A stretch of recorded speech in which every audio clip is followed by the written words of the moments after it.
Hello, नमस्कार, आदाब, सलाम साथियों, क्या हाल-चाल है? उम्मीद है कि आप सभी स्वस्थ, मस्त, ज़बरदस्त होंगे। उम्मीद के साथ-साथ दुआ और प्रार्थना भी है कि आप सभी स्वस्थ रहें साथियों। आज 28 मार्च 2026 की तारीख है। आज का करंट अफ़ेयर और उसका स्टैटिक जीके हम लोग बहुत कम समय में पढ़ा जाएगा। उससे पहले डेली की तरह कल के करंट अफ़ेयर का क्विक रिवीजन हम कर लेते हैं। कल यानी 27 मार्च के करंट अफ़ेयर का क्विक रिवीजन पहला प्रश्न था, भारत की पहली राष्ट्रीय इंडोर एथलेटिक्स चैंपियनशिप का आयोजन कहाँ किया गया? उत्तर, उड़ीसा के भुवनेश्वर में। उड़ीसा के भुवनेश्वर में आयोजन हुआ।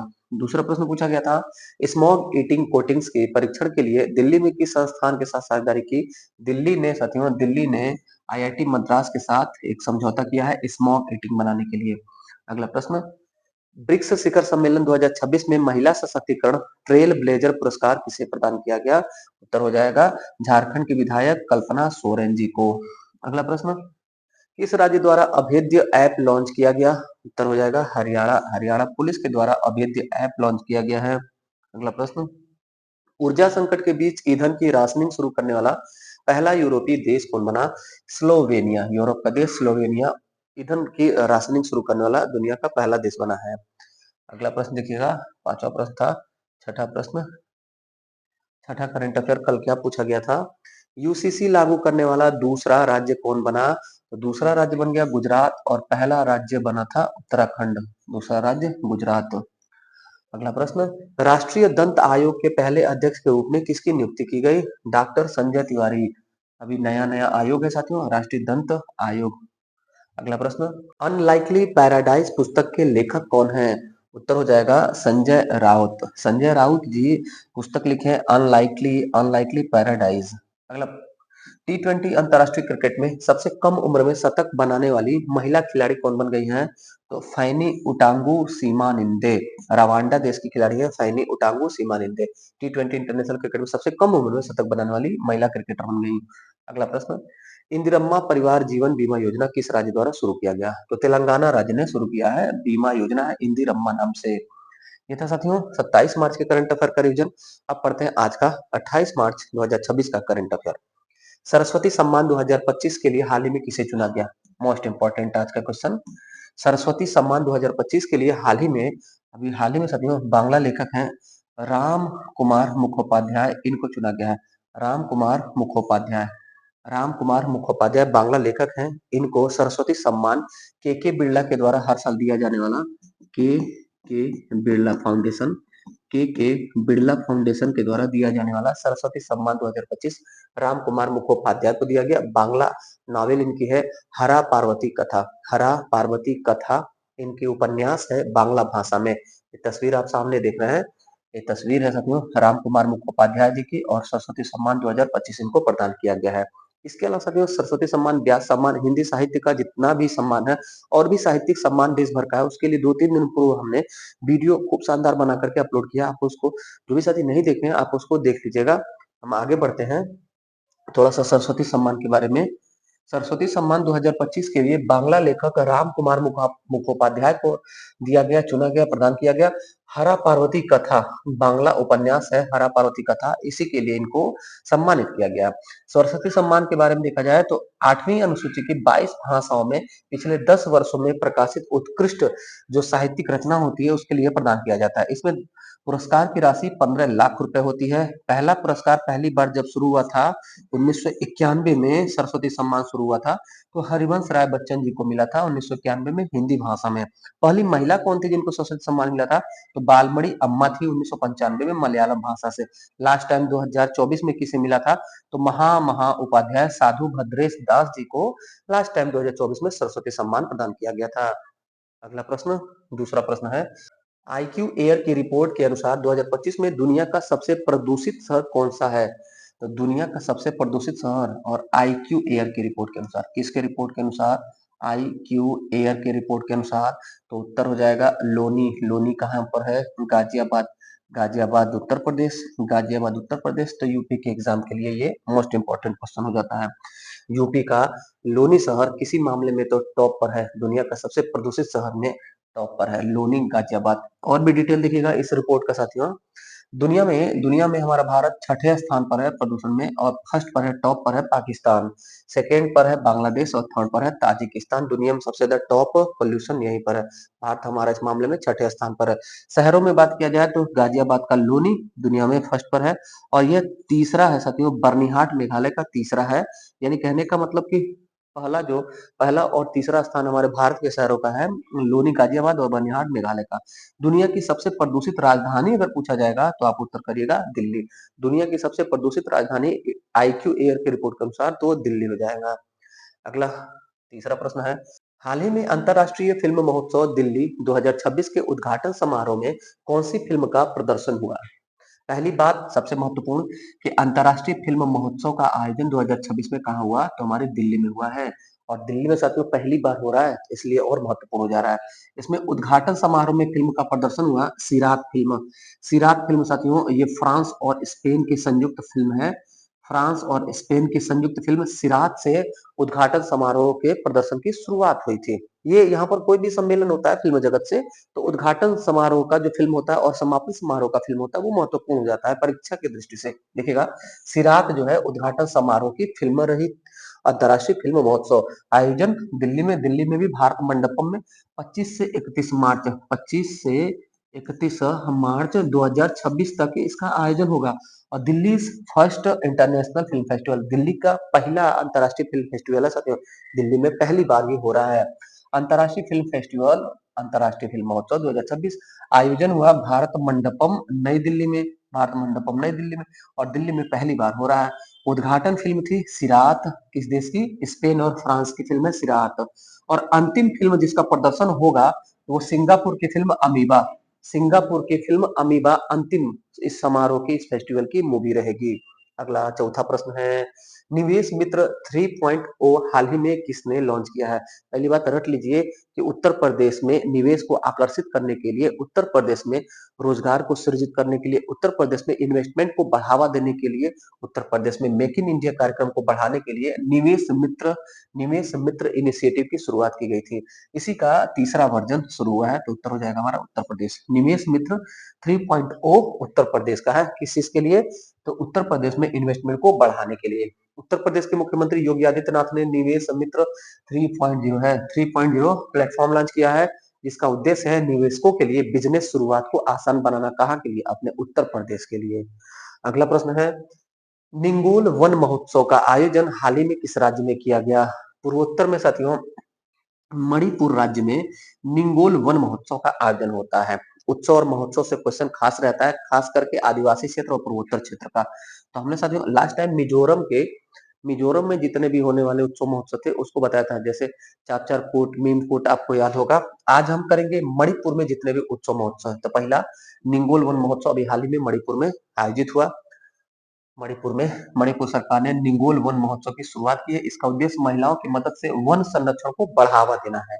अब हम क्या करेंगे, मणिपुर के जितने भी प्रमुख उत्सव और महोत्सव हैं उन सबको एक स्लाइड में देख लेंगे। देखिएगा, लाई हरोबा, लाई हरोबा महोत्सव कहाँ पर होता है? लाई हरोबा महोत्सव मणिपुर में। और मणिपुर का सबसे प्राचीन उत्सव महोत्सव, मणिपुर का सबसे प्राचीन उत्सव महोत्सव, देवताओं का आमोद प्रमोद वाला उत्सव महोत्सव है लाई हरोबा।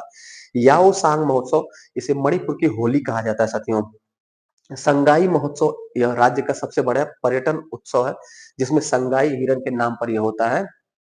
चेइरा ओबा साथियों, चेइरा ओबा ये भी मणिपुर का उत्सव महोत्सव है, मैतेई समुदाय के द्वारा मनाया जाता है। लुई नगाई महोत्सव, लुई नगाई नागा जनजाति के द्वारा बीज बोने के अवसर पर मनाया जाता है। कूट उत्सव कुकी चीन मिजो जनजातियों के द्वारा फसल की जो कटाई होती है उस दौरान मनाया जाता है। कांग उत्सव मणिपुर का प्रसिद्ध रथ यात्रा है। जैसे उड़ीसा में भगवान जगन्नाथ की यात्रा होती है, वैसे ही मणिपुर में कांग नाम से रथ यात्रा होता है। निगोल चकोबा भी मणिपुर का है, विवाहित महिलाओं द्वारा मायके में स्नेह मिलन और प्रतिभोज होता है।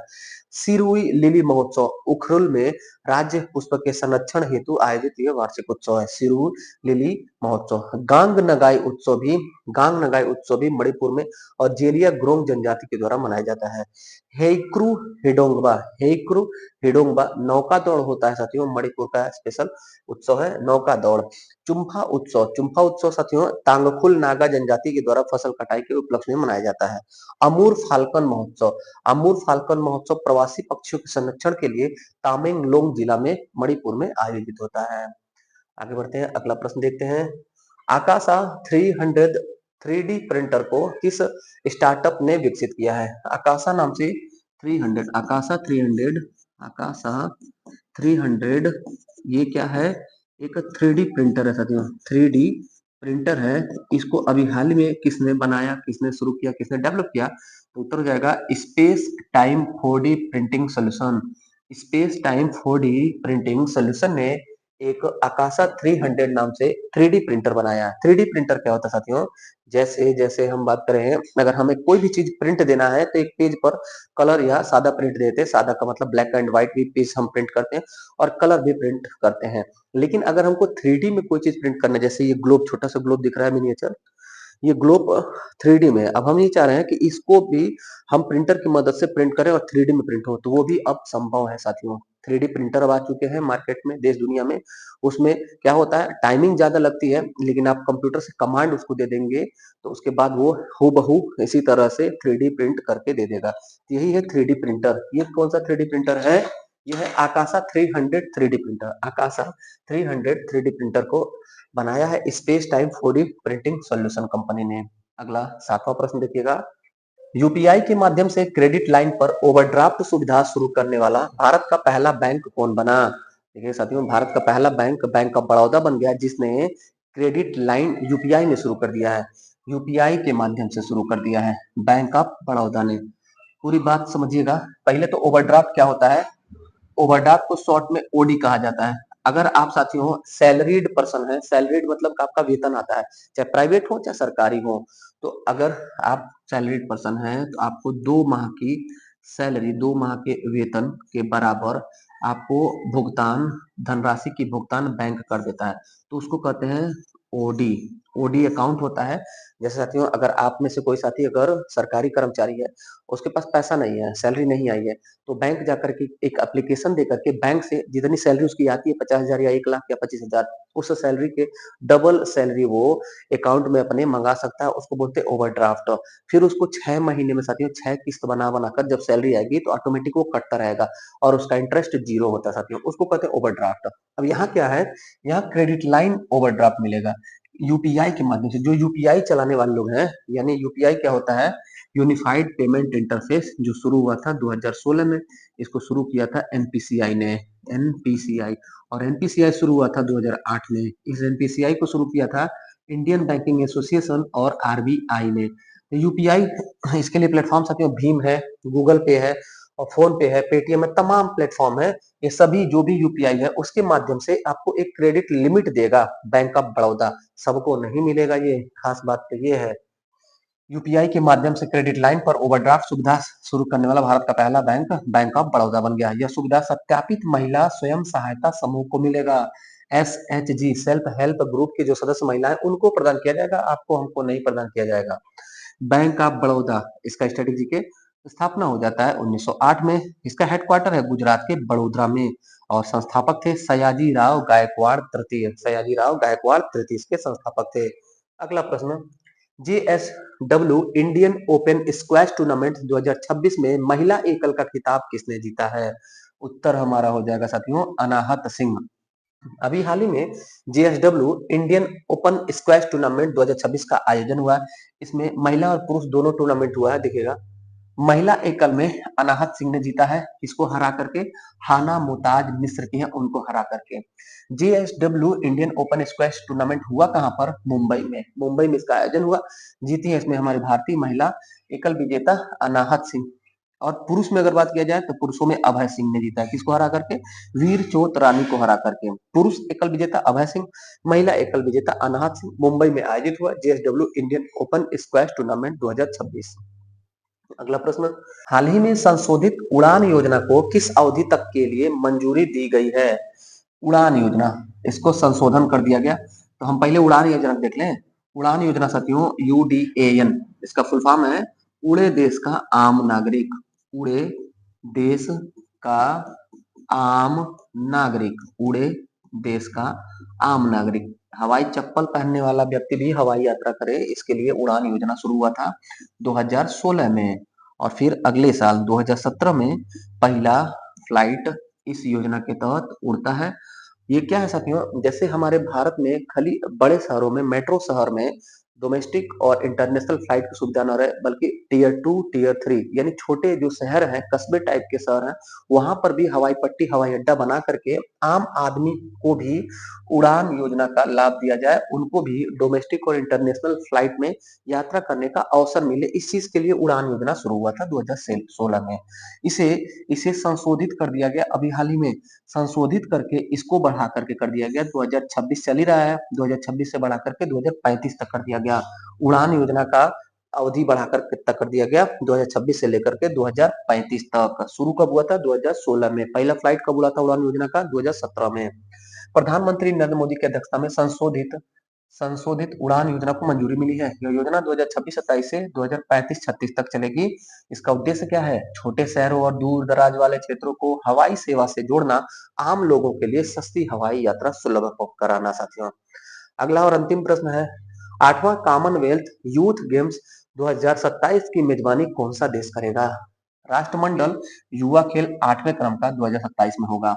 आठवां कॉमनवेल्थ या राष्ट्रमंडल खेल युवा गेम 2027 आयोजन होगा माल्टा में। माल्टा देश जिसकी राजधानी है वलेटा, माल्टा जिसकी राजधानी वलेटा है, वहां पर आयोजन होगा 8वें क्रम का राष्ट्रमंडल युवा खेल। देखिएगा, माल्टा में पहली बार हो रहा है। कुल खेल इसमें 8 होंगे। 14 से लेकर 18 वर्ष के जो युवा एथलीट होते हैं वो इसमें भाग लेंगे। ये भी हर साल, हर 4 साल में ही होता है। जैसे कि कॉमनवेल्थ 4 साल में होता है, राष्ट्रमंडल 4 साल में होता है, एशियाई खेल 4 साल में होता है, ओलंपिक खेल 4 साल में होता है, ऐसे ही राष्ट्रमंडल युवा खेल भी 4 साल में होता है। पहली बार इसका आयोजन 2000 में हुआ था स्कॉटलैंड में। लास्ट टाइम में अगर 27 में हो रहा है, होगा 27 में, तो लास्ट टाइम 2023 में हुआ था। और इसमें कहाँ पर आयोजन हुआ था, 2023 लास्ट टाइम त्रिनिदाद और टोबैगो में आयोजन हुआ था। त्रिनिदाद और टोबैगो वेस्ट इंडीज द्वीप समूह है साथियों, लैटिन अमेरिका देश है, यहाँ पर आयोजन हुआ था। इसमें जो फर्स्ट पर देश था वो ऑस्ट्रेलिया था। टॉप कौन किया था, ऑस्ट्रेलिया किया था। हमारा भारत साथियों इसमें 5 पदक जीता था। भारत हमारा 2023 के राष्ट्रमंडल युवा खेलों में 5 पदक जीता था। ये था साथियों आज का 10 महत्वपूर्ण करंट अफेयर। कैसा लगा क्लास, फीडबैक जरूर दीजिएगा। कोई भी डाउट होगा तो कमेंट करिएगा। मिलते हैं फिर अगले क्लास में, तब तक के लिए धन्यवाद। जय हिंद।